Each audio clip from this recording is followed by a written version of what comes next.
জয়গুরু যোগীরাজ। অংশ নম্বর 46। মুনি ঋষিগণের দেওয়া যোগ কর্মের মাধ্যমে নিজ শরীরে প্রবেশ করা যায়। মুনি ঋষিগণের দেওয়া যোগ কর্মের মাধ্যমে নিজের শরীরে প্রবেশ করা যায়। ইহা অতি সত্য কথা। গীতার মধ্যে ভগবান শ্রীকৃষ্ণ সেই কথাই বলেছেন, যোগ কর্ম সুকৌশলম। পৃথিবীর অন্যান্য সকল প্রচেষ্টার সাহায্যে, যেমন জপ তপ, নাম ধরে ডাকা ইত্যাদির সাহায্যে অন্য যা হোক, নিজস্ব শরীরে প্রবেশ করা যায় না। হ্যাঁ, তাই মরমী পাগল কবি নিজের মনে গেয়ে উঠলেন, স্থির হয়ে তুই বর দেখি মন, স্থির হয়ে তুই বর দেখি মন, বসে নাই আমার কুটস্থ মাঝে, স্থির হলে তুই দেখব আমি যোগীরাজকে হৃদয় মাঝে,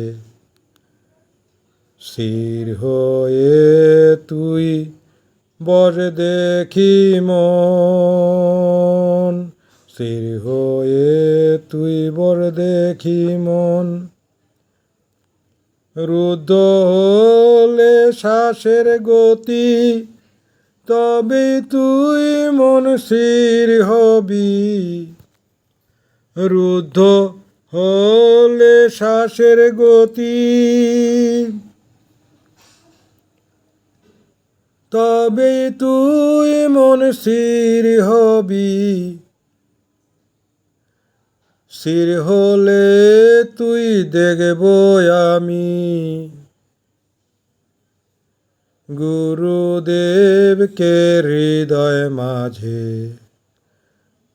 স্থির হয়ে তুই বর দেখি মন, স্থির হয়ে তুই বর দেখি মন। গুরু দিলেন সেই যোগ সাধনা, মন লাগিয়ে মন যোগ করো না, গুরু দিলেন সেই যোগ সাধনা, মন লাগিয়ে মন যোগ করো না, যোগ কর্ম সুকৌশলম, যোগ কর্ম সুকৌশলম, যোগ করিলে মন স্থির হবে, স্থির হয়ে তুই বর দেখি মন, স্থির হয়ে তুই বর দেখি মন, বস নাই আমার কুটস্থ মাঝে, স্থির হলে তুই দেখব আমি যোগীরাজকে হৃদয় মাঝে, স্থির হয়ে তুই বর দেখি মন, স্থির হয়ে তুই বর দেখি মন। জয় গুরু যোগীরাজ।